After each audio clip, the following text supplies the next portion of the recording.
editor of 321. Okay. So all right. let's see. Yeah, Okay. All right. We're good. All right. 3, 2, 1. Hello, everybody, and welcome back to the Black Lawyers Podcast. Today, we have the pleasure of interviewing in person President Wiley from the National Bar Association. How are you today? I am doing great, and thanks for having me. Yes, thank you for allowing us to interview in person. We're actually here in Washington, D.C. for the Congressional Black Caucus Week. So we're at the Reed Law Firm. Thank you, Reed Law Firm, for allowing us to record here.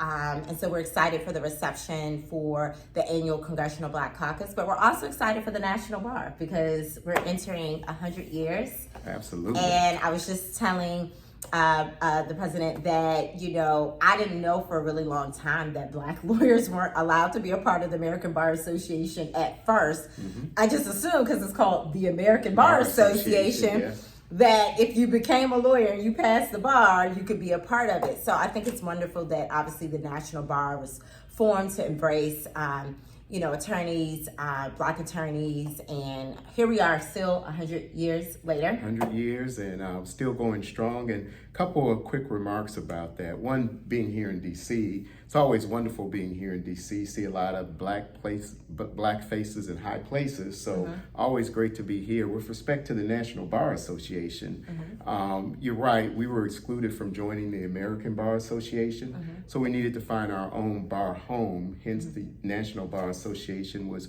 created, and we're going to be celebrating that event throughout the course of the year. So we've got some great events planned, culminating in an event in Chicago, our annual convention, which is in Chicago, July 26th through August 1st. So we're looking forward to it. But the need was there.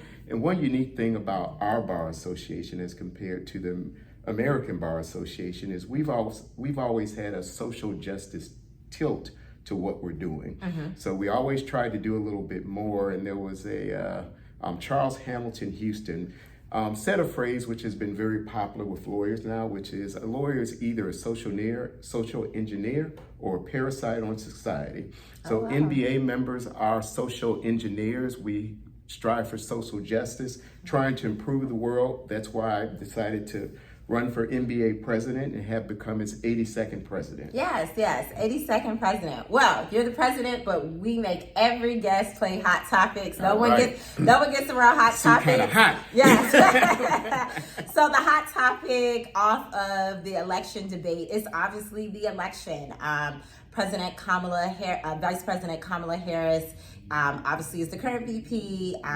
President Joe Biden decided not to run. She's taking his place.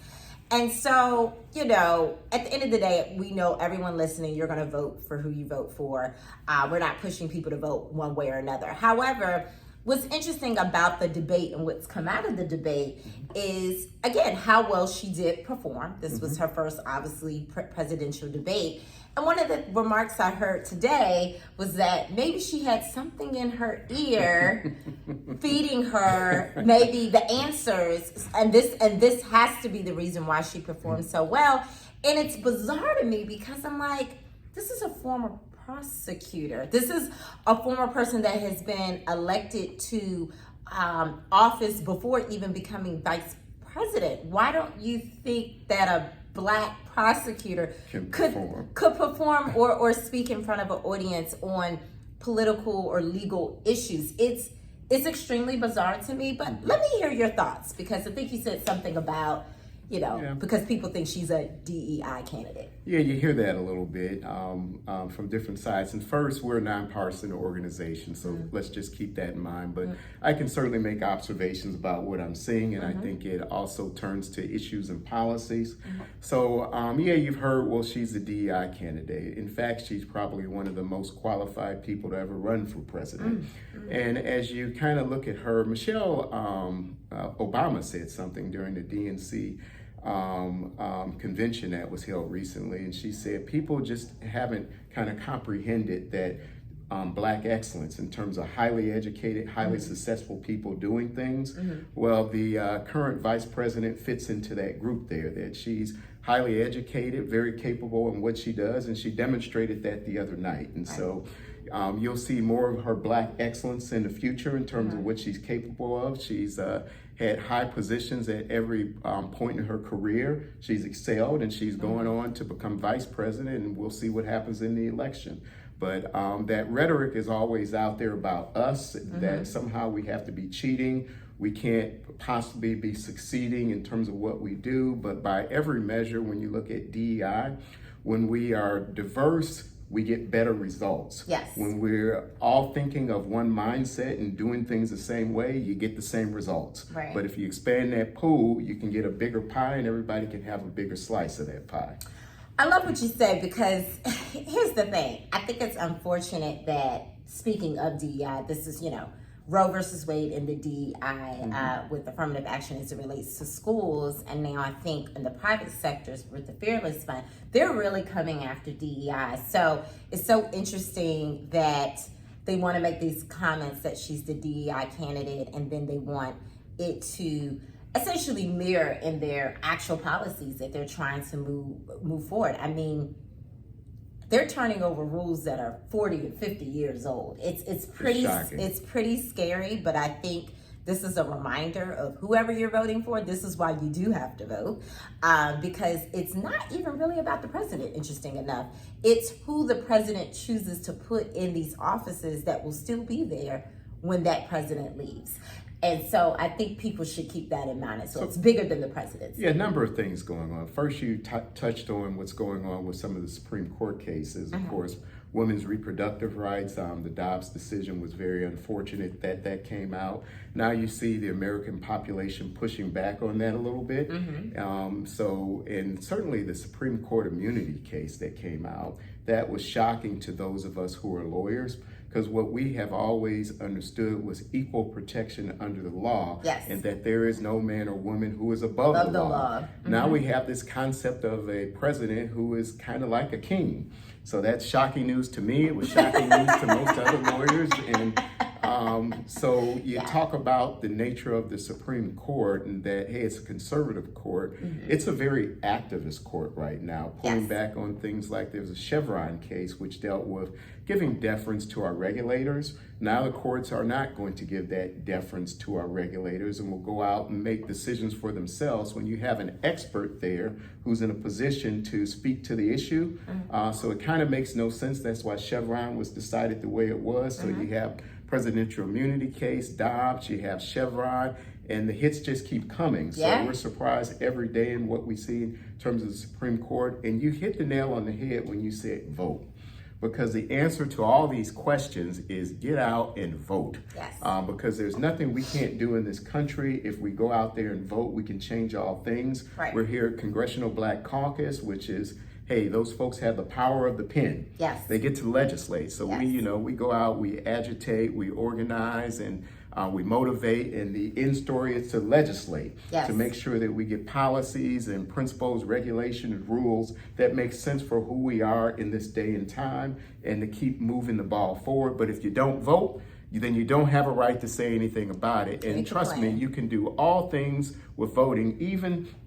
So there's this Supreme Court justice, it's another Jackson. We have my favorite Jackson on the Supreme Court now, Ketanji Ketanji Jackson Brown. But years ago, there was another one who gave a phrase which always resonated with me. That we are not final because we are infallible, but we are infallible because we are final. So they get the final say on everything. But as I've come to find out, it's not necessarily true anymore. That if we go out and vote, we can do all things, including override some of those Supreme Court cases. There are systems and ways that you can go out and actually overturn. We can have constitutional conventions. We can do this. We have a number of tools at our hands, but we have to go out and exercise our might. The other thing that we have to do is quit working in silos. So we have a lot of people doing similar things at the same time, but we're doing them separately. So one of the things during my administration is I'd like us to work more closely with like-minded organizations and leverage our collective power. And you will be surprised what we can do when we get together. And for many years, there's a lot of people doing great things out there, but we just need to make sure we're working in concert and organizing among ourselves, and we can do so much more. Definitely. Well, that actually is what brings us here today, because I told President Wiley that I, was like, well, the Black Lawyers Podcast is doing some advocacy stuff. The National Bar is doing some advocacy stuff. So why not figure out a way to bring the organizations together? And so we're excited to support the National Bar this year and obviously moving forward.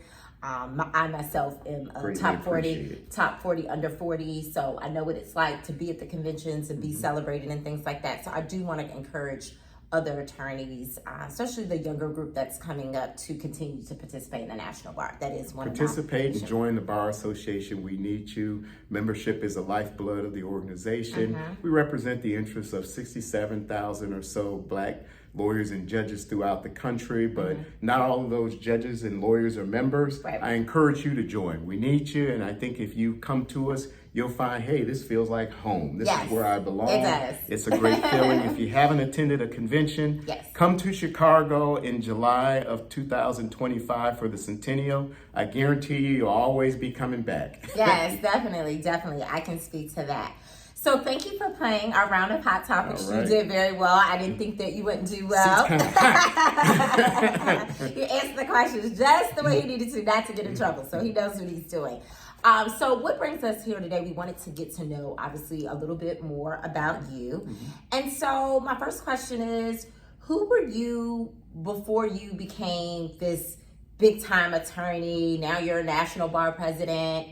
Tell us a little bit, where you're from and kind of how that path kind of led you into going into law school. So a couple things. Having a law degree is great. I really don't think it changes who I am, and so I hope that stays consistent from my humble beginnings to where I am now. But hey, I'm a kid from the South Side of Chicago. Grew up. Went to South Shore High School. Graduated #1 in my class. Went on to get my college education on to Wisconsin. Worked a few years at Sidley in Chicago, where I had the privilege of getting to know both Michelle and Barack Obama. They were there during that tenure. I left Sidley, went on to a company called Prudential, worked for 28 years there. I'm now retired, so I've given up gainful employment. I now just do free stuff like serve as president of the National Bar Association and try to make the world a better place. So I was a corporate finance lawyer, and so things having to do with asset management, corporate finance, I had some skills in that regard. But one of the things I think that I pride myself on is making sure that I'm even keel. So never getting up too high, never getting too low, and always being able to bring calmness to a particular situation so you can get things done. I have someone very close to me that tells me that all the time. So as soon as she said it, I was like, oh, he's saying it too. Never be too high, never be too low. That's one of his favorite things. Keep pushing ahead. Yes, definitely. So what made you choose law school? I mean, you were #1 in your class. I'm pretty sure, you went to college, you majored in what you majored. You probably could have been anything you wanted to be. Why law school? So it took me a little while to figure out what I wanted to be. Okay. To be honest, when I was younger, I can recall walking through an alley one day wondering, how am I going to survive in this world? How am I going to do that? Absolutely. And when I went to college, I actually decided to major in 4 things. So 4 years, 4 majors, economics, accounting, business administration, and political science. Oh my gosh. And, one while I was thinking about maybe going into accounting and decided, no, that would drive me crazy with those numbers over time. Although I'm good with numbers, bad with names, but decided that might bore me to tears. What else can I do? And thought, what about the law?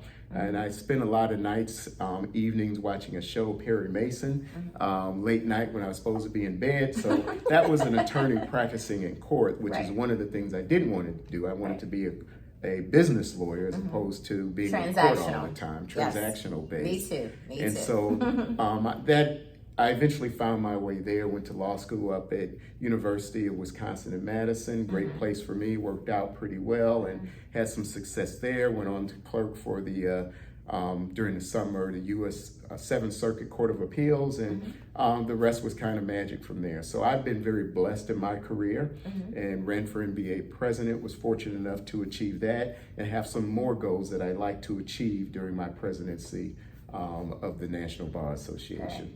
So when you were in, first of all, you have 4 undergrad degrees, so you have been beat. I only have 2. You have 4, which is amazing. So you are in law school. What was your favorite law school class? I guess if I had to pick one, it's probably two. Torts was a favorite, although that was my lowest grade because I misunderstood the time we had to take. I thought it was a 3-hour exam. They gave us 4, and so I tried to rewrite my answers, etc. But the fun class, I think, was actually a bankruptcy law class. So you're playing a game. Finance. There you go. I'm a finance lawyer, so there it is. So we're playing this bankruptcy game, and it's kind of a simulated where you're competing against other people. And I thought that was a great way to teach the class and to learn what tends to be a very complicated area. And coming out and representing lenders, it's nice to know the other side of the equation, which is workouts and bankruptcy. So that's kind of where I cut my teeth, and I enjoyed that class. Great. So as you know, less than 5% of lawyers are Black. So when we go into law school spaces, we typically tend to be, again, unless you go to a HBCU law school, you're probably one of the few. Did you have any challenges when you were at law school surrounding kind of being one of the only one? Do you recall any time where you felt like, maybe if I was a white student, maybe I would be treated a little differently? Not for you to throw any specific teacher or person underneath the bus, but is there a time that you can recall? I'll say two things. Law school actually worked out pretty well for me. I felt prepared for it. I went through a program called CLEO, so I'm a first time college grad and then on to law school, but I didn't know anything of what law school was about. So CLEO helped me prepare for law school. And so when I got to law school, I did very well in law school. And it was a different experience from my undergraduate experience, however. In the undergraduate experience, I mentioned I was valedictorian in my high school, and I kept getting these B's, and I felt they should have been A's. And a couple cases I went to the professor, and I felt like I should have got a A out of this class, and got the exam. He marked several things wrong. I went and presented to him. He agreed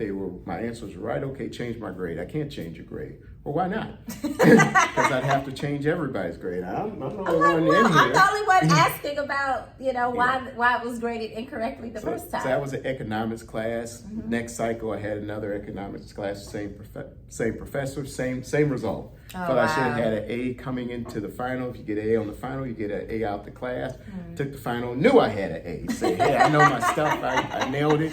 Got a B. Went back, got the answers, checked them. Hey, you marked several things wrong. Yeah. You're right. So you're going to change my grade? I already told you I can't change your grade.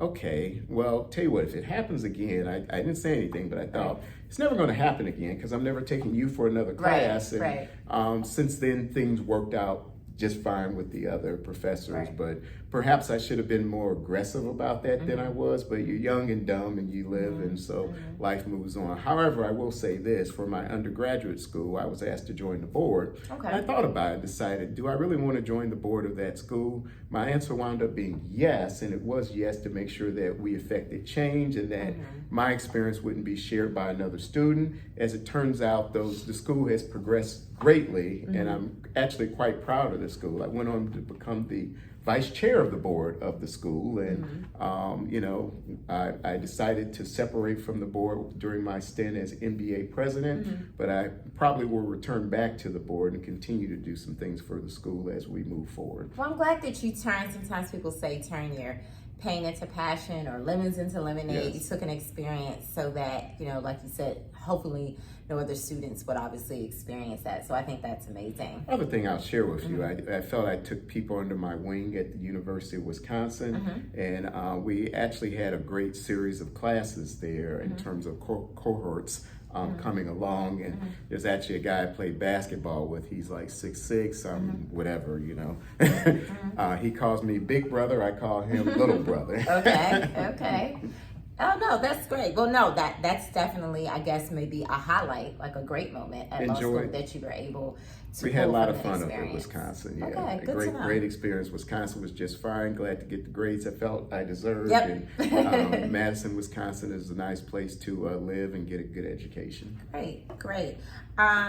What would you say is your biggest maybe motivation or inspiration? Because again, you're coming from the South side of Chicago, very humble beginnings.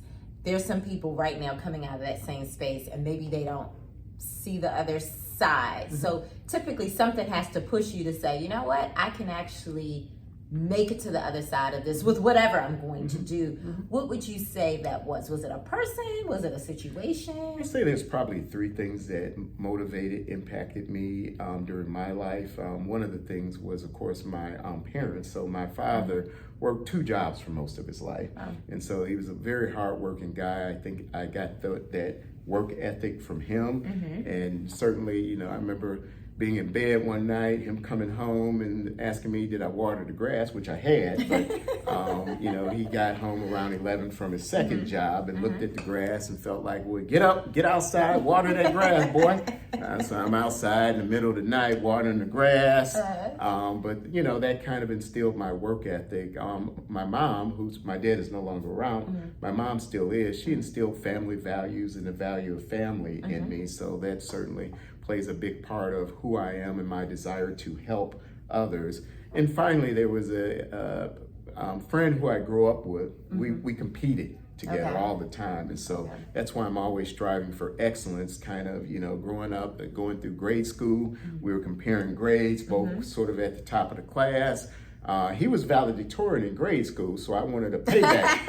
I want to get you back. What high school you going to? He wouldn't tell me, so I went to South Shore. I already told you the results there. He went on to Lindblom, and we stay in touch. He actually came and voted for me up in Minneapolis for the presidential election. So that competition we had during the years. What's the competition? Yeah, turning in extra papers, doing extra work, both getting A+s and sort of level setting in terms of what the expectation I had. So here's the thing, if you want to know who you are, look around you. And if you don't like what you see, then associate yourself with people who are going to places that you would like to get to. Absolutely. And you will find that we are more than willing to help. And that's been my truth as I've kind of come along. People are willing to put out their hand and assist in whatever way that they can, and I'm happy to pay that forward. Well, it's funny. My mom, eventually, I guess I'll get to her book of sayings, but she has this saying that echoes what you just basically said. You can't fly with the eagles walking around with the ducks. There you go. That's one of her that's one of her favorite that. quotes. So she has many, many, many quotes that I have heard since birth. Your mom sounds like a very wise lady. But that is one of my favorite ones. The other thing is make sure you're having fun while you're going through your journey. Yes. Fun is important too. Hey, get the work done, so don't get me wrong. 4 degrees. Clearly he got the work done. I still don't know how he did 4 degrees in 4 years. So also clearly. working at part-time while going to school. So, oh my gosh. Was keeping a little busy. You know, there's some times in your life and you look back and kind of wonder, oh, gee, how did you get all that done? It's kind of amazing, but we all have abilities that if we just kind of push ourselves, you'd be amazed at what you can accomplish. Well, that's a great segue to my next question. As I mentioned, less than 5% of lawyers are Black, and so we're obviously encouraging Black women and men to still join the legal profession. I know the law school debt is not the greatest if you don't get a scholarship or something like that or a loan, but, you know, we're still encouraging because it's like there's been a time probably in the last 2 years it was closer to 5, then it went to like 4.79. So our numbers, it's crazy that all these years of, you know, Black Americans becoming attorneys, that number has never really gone past that 5%. So what do you think can be done as it relates to encouraging maybe the next group of men and women coming up, this next generation, to make, I don't know, the legal profession attractive again? Yeah, so a number of things. You're right, the cost of education is ridiculous now, so we need to do something about that first.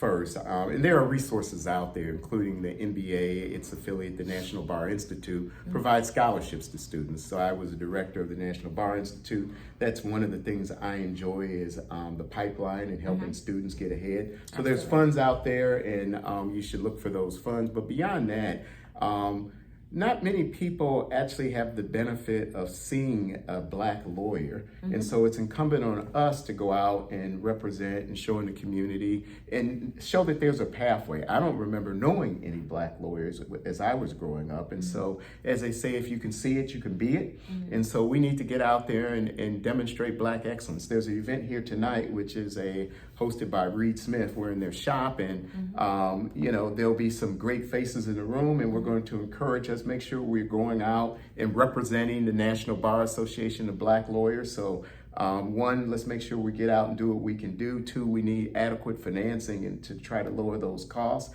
and encouragement that, if that's what you want to be, there's a pathway to get there. And trust me, there are people out there who will help you get there. And there's also a demographic cliff, I understand, by being part of a college board that's coming up where enrollment in higher education is going to take a dip. So we'll need to counteract that by, again, encouraging, pushing, and just nudging forward, nurturing those students to make sure they do what they need to do. Constitution Day is coming up, so I hope to get out to a number of schools and to encourage people to, if it's not law, just go out there and do what appeals to you. And the one thing I say about a law degree, it's very flexible. Yes, so it is. You can do anything. A law degree just allows you to go some places that those without a law degree can't go. You can't do certain things, but it's not limiting in any way. Yeah. And many lawyers don't actively use their license. Many CEOs at major corporations are lawyers. And so getting a law degree is a tool that can allow you to do many different things and is not limiting. And in my personal experience, has been very worthwhile and rewarding. Well, that's a good segue to my next question. You came from, correct me if I'm wrong, Prudential Capital Group. Yes. So you were the VP. You were legal counsel there. So, other than the obvious, obviously you bring this finance background. We definitely need money for things to move forward. So I know you bring that to the National Bar. What else do you bring to the National Bar from kind of like, just again, you're already the history of everything you've done up to this point that you think will kind of benefit the target areas of what you plan to do for the bar in its 100th year? So the two things that immediately come to mind are one, order. Order is nice, consistency, persistency, and being relentless about what you're doing. The other thing is to strategize that. So just thinking back, we were talking about the Supreme Court cases that are out there. I don't think we mentioned Project 2025, but there are things which are appearing out there which just didn't come out of whole cloth. They have been strategizing for years to kind of do what is being done. We also need to make sure we have a strategy to push back against those things and not just be reactive. We need to be proactive. And so that's one of the things that I hope to bring. I also mentioned collaborating more with like-minded organizations, but strategy is key to success. And thinking ahead and looking around the corner and see what's coming.